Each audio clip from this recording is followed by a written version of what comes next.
Hello, my name is Sabrina Röttger-Wirtz and I'm an assistant professor of EU law at Maastricht University. In the context of the Recipes project, I carried out a case study on the renewal of approval of glyphosate as active substance in pesticides in the European Union, which took place between 2012 and 2017 and caused a lot of public debate. In my case study, I examined the complexities and the controversies surrounding the application of the precautionary principle in this reapproval procedure.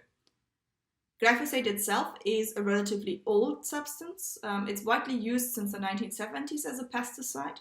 However, in the last decade, more and more concerns were raised with regard to risks to human health, such as carcinogenicity or endocrine disruption, or risks to the environment that concern specific species or whole ecosystems.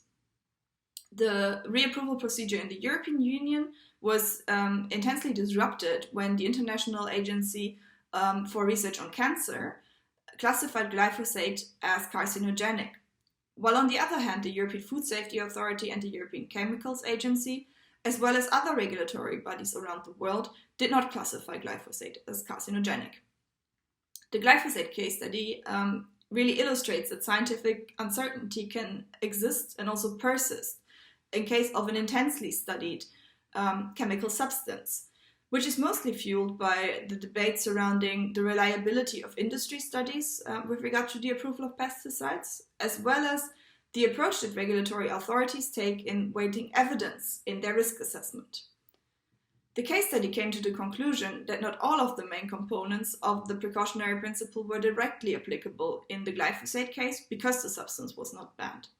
However, it became also clear that the regulatory framework applicable to glyphosate, mostly the Pesticides Regulation, does incorporate the key characteristics of the precautionary principle. Nonetheless, it also became clear that the application of the precautionary principle in the risk management stage is not clearly regulated.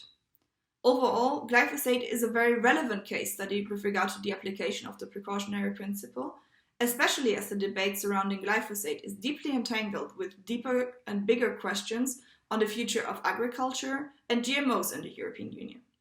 If you want to know more about this case study or the other case studies carried out in the context of the Recipes project, please visit our website www.recipes-project.eu.